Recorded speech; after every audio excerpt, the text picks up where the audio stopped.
Hai, balik lagi bareng kita berdua di Ngupil. Ngobrol ulas film.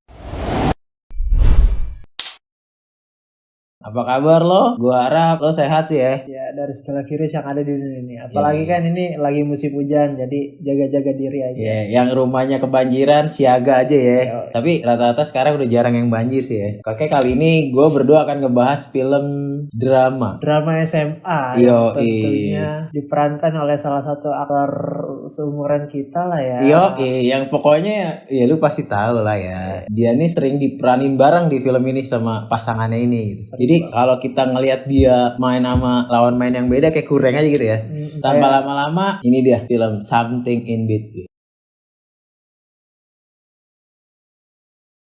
Jadi film ini berkisah tentang pria yang bernama Abi yang pada film ini diperankan oleh Jeffrey Nicole yang terbang dari London ke Indonesia guna menguak misteri yang selalu dia mimpikan. Karena itu cukup ngeganggu psikologis dia ya. Kira dia memutuskan untuk pergi ke Indonesia karena ya itu yang tadi dia bilang. Dia sering dimimpi-mimpin kayak, "Ini apa sih yang ada di mimpi gue? Kok di mimpi gue ada bayangan cewek, ada bayangan gedung, ada bayangan cowok yang gak jelas gitu ya kan." Jadi dia tuh kayak ini ya, kayak nyari tahu ini tuh sebenarnya apa sih gitu. Apakah emang ada atau cuma sekedar mimpi gitu ya. Ada kaitannya enggak atau ada hubungannya atau enggak gitu kan. Terus jadi dia ngegambar-gambarin semua yang ada di mimpinya itu ya. Ya, jadi dia memanifestasikan apa yang ada di pikirannya, yang di mimpinya gitu ke gambar. Tapi dia sampai saat ini nggak bisa ngegambar si cewek tersebut. Iya, nggak bisa ngegambar wajahnya dengan jelas lah ya. Jadi cuman kayak bentuk sketsa cewek, cuman nggak ada mukanya aja gitu. Benar. Nah pas sudah nyampe di Indonesia, si Abi itu langsung datengin tempat-tempat yang ada di mimpinya itu yang udah dia gambar itu. Terus dia datang dan ketemu beberapa orang di situ dan mereka tuh kaget kalau ternyata ketika nyampe Indonesia, yang tadi si Farhan bilang, nah tempat-tempat itu adalah gedung-gedung sekolah. Dan betapa kagetnya pas dia nyampe sekolah itu masuk. Ternyata di dalam sekolah itu kayak kepala sekolahnya, OB, pada kaget ngeliat dia gitu, kayak orang yang udah lama nggak kelihatan atau udah lama menghilang, akhirnya kelihatan lagi gitu. Bener-bener kayak dia juga kaget pas si OB-nya ini tahu kalau dia kayak lu kenal dia gitu ya. Meluk gitu. Bahkan Abi pun sampai kaget kayak, ini orang kenapa kok meluk gue segininya gitu. Iya benar.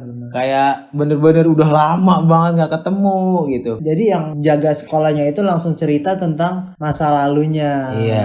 Cerita pun kembali pada awal 2000-an di mana ada dua anak SMA yang mukanya persis sama banget sama kayak si Abi ini, yaitu bernama Gema. Nah, jadi di alur yang flashbacknya itu si Gema atau kasarnya reinkarnasinya sebelum reinkarnasinya Abi ini, ya di situ dia lagi ngejar-ngejar cintanya Maya yang diperanin sama Amanda Raula. Kira mereka bener-bener, menurut gue pacarannya terlalu drama banget ya. Iya, apa ya? Nggak terlalu real aja maksudnya. Apa mungkin emang di era 2000-an bener-bener 2000-an awal gaya pacarannya kayak gitu kan, kita juga nggak tahu ya. Mungkin ya kita sesuaiin sama yang kita hadapin aja ya. Kayak kita kan di 2016-an kan, maksudnya kita SMA di 2016-an mungkin ya. Gak nemu yang namanya kayak gitu ya. Kita pacaran ya normal-normal aja, nggak sampai yang kata-kata yang lebay atau gimana gitu. Dan sampai di mana akhirnya si Gema ini ngajak Laras untuk nikah dan bilang ke orang tuanya Laras. Nah, Laras pun orang tuanya nggak setuju dong pasti ya, kayak anaknya satu-satunya, terus baru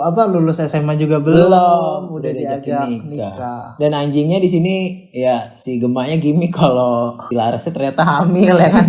Ya orang tua mana lu yang nggak kaget anak SMA dibilangin kalau ternyata dia udah hamil padahal enggak kan sebenarnya ya. Tapi menurut gua scene itu Gema tuh terlalu berlebihan, maksudnya ya bukan kayak nggak relevan aja, kayak lu ketemu orang tua cewek lu gitu, dimana tuh lu biasanya deg-degan gitu, gugup dia bener-bener frontal banget, bener-bener frontal, malah bisa dikatakan santai sampai bisa ngomong kayak gitu kan. Karena menurut gua sesantai-santainya psikologis orang ketika ketemu orang tua ya, apalagi orang tua pasangan gitu ya, sesantai-santainya pasti ada sedikit mental down lah ya. Dikit, biarpun dikit ya. Kalau ini kan benar-benar kayak udah, ini gue gitu. Di situ sih. Tapi mungkin kita nggak tahu ya, mungkin apakah ada orang yang emang kayak mungkin, gitu. Mungkin emang ada kayak gitu kali. Tapi ya nggak sesuai sama kita aja. Di situ gue suka aja reaksi orang tuanya gitu. Dan akhirnya ya mulailah mereka kabur tuh ya. Sampai akhirnya pun mereka ditabrak sama mobil. Akhirnya meninggal ada. Itu shock makanya double tuh orang tua ceweknya tuh ya. Udah tahu dengar tadi anaknya hamil,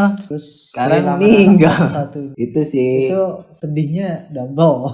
Double banget ya. Pokoknya di sini banyak banget scene-scene yang diceritain tentang Gemak sama Laras. Nah, justru malah si Abinya tuh dikit ya. Mungkin kalau menurut gua nggak aneh sih, abisnya biar kita tahu dulu Gemak sama si Laras itu seperti apa hubungannya? Iya. Gemak sama Maya. Sama Maya sama Laras ya. Gemak sama Maya itu sebetulnya mereka itu siapa? Hubungannya seperti apa? Mereka bisa kenal gimana? Hubungannya sejauh apa? Kayak kehidupan masa apa ya? Reinkarnasi sebelum dia tuh kayak gimana sebetulnya? Dan akhirnya mereka dipertemukan juga sama teman-temannya si Gemak sama Laras ini. Oh, jadi si Abinya ketemu sama temen-temennya gitu diceritain ya. Kayak lu tuh mirip banget tau sama almarhum gitu ya. Dari gaya ngomong, geraknya gitu. Dan di sini momen yang paling emosionalnya dan paling penasarannya tuh terwakili aja gitu. Terwakili ya kenapa? Karena kayak dia tuh kan anaknya sama-sama meninggal ya. Si orang tuanya Gemak dan orang tuanya Laras ini. Gimana reaksinya atau responnya ketika mereka ketemu lagi ngelihat seorang anak yang mukanya mirip banget sama anak mereka gitu. Tapi yang gue sayangnya tuh kita nggak bisa ngelihat ekspresi dari orang tuanya si Gemak. Abisnya kan udah pindah. Gue berharapnya sih bakal ada ekspresi dari mereka juga kan kita udah tahu. Nah karena kalau dari ekspresi orang tuanya si Laras tuh bener-bener kayak yang terpukul banget anjir. Sampai padahal itu kayak mungkin udah 17 tahun yang lalu atau 18 tahun yang lalu. Itu bener-bener terpukul sampai gue merinding dengar kata-kata bokapnya si Laras kayak saya udah kehilangan anak saya sekali, jangan sampai saya merasakan kehilangan yang kedua kali gitu. Kayak iyalah itu mirip banget sama anaknya. Gue sampai sekarang cerita ini pun gue merinding aja kayak gila ada gitu yang bisa semirip itu gitu maksud gue. Mungkin kalau menurut kita ini gak relevan karena ya kita gak mengalami hal itu. Atau lu yang mungkin pernah ngalamin hal kayak gini kan kena banget, relate. Cuman buat kita yang orang nggak pernah ngalamin cukup kena sih, bener nggak Prank? Nah di mana nih di filmnya? Iya di emosional ketika orang tuanya Laras ketemu, orang tuanya Maya ngelihat si Laras ini tuh bener-bener kayak anjing kena juga ya kayak iya ya gimana lo udah berusaha merelakan mengikhlaskan seseorang yang udah pergi gitu. Tiba-tiba ada datang tapi dia datang lagi mirip gitu. Lagi itu kayak susah lagi anjir. Kayak lu tuh udah mau move on gitu. Terus tiba-tiba datang lagi. Iya, itu gila. Dan menurut gua bener kata statementnya si Laras sih yang dia bilang, gua Laras, gua bukan Maya. Jadi emang dia tetap kebayang-bayang dengan cerita itu, dia cuman ngelihat kuburannya, udah setelah itu udah cuman dia pengen tahu itu doang si Laras tuh. Kayak untuk dia dekat sama orang tuanya Maya atau segala macamnya, ya itu mah balik lagi nggak dijelasin.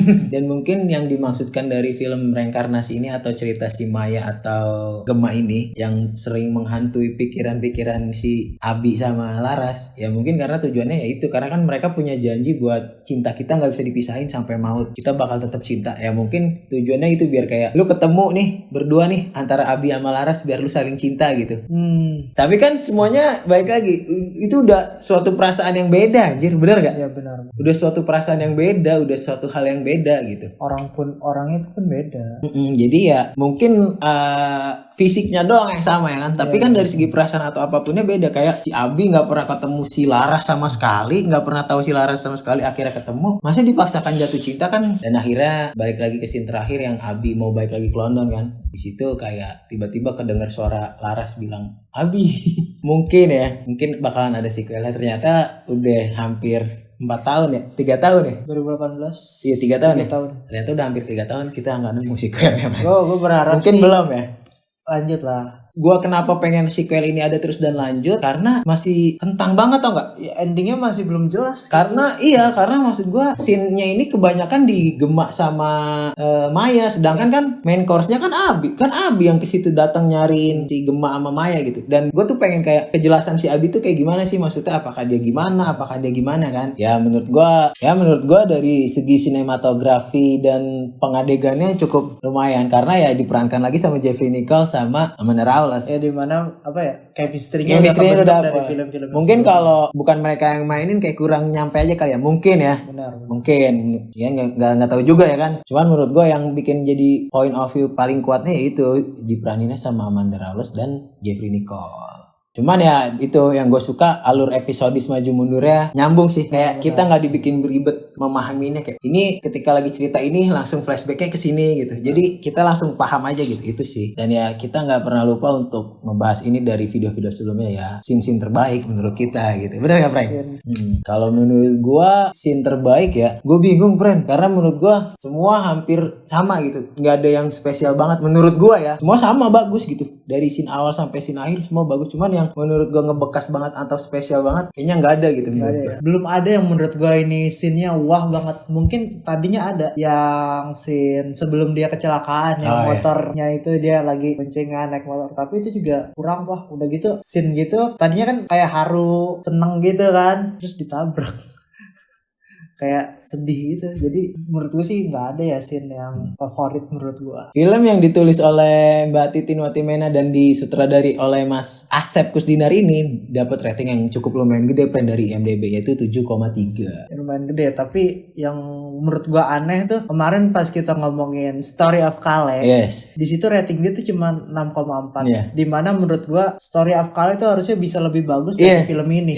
Dimana pengambilan gambarnya oke. Ceritanya padat, gradingnya juga gue suka, looknya ya. Karena mungkin ya yang waktu itu kita pernah bilang, friend, kayak mungkin rataan penontonnya kali ya. Benar. Karena yang ngefans sama Jeffrey Nicole sama Amanda Rawless kan pasti banyak banget kan. Balik lagi, udah kebentuk dari Dernata, fans-fansnya. Mungkin ya tinggal dibawa aja. Dan mungkin segitu aja pembahasan kita kali ini tentang film Something in Between yang diperankan oleh Jeffrey Nicole dan Amanda Rawless. Kalau lu suka boleh like, comment, subscribe. Ataupun kalau lu nggak suka boleh dislike. Kalau lu pengen kita review atau ngobrolin film selanjutnya, boleh bisa komen di bawah. Mungkin sekian dari kita. Sampai ketemu di ngupil selanjutnya, ngobrol ulas film.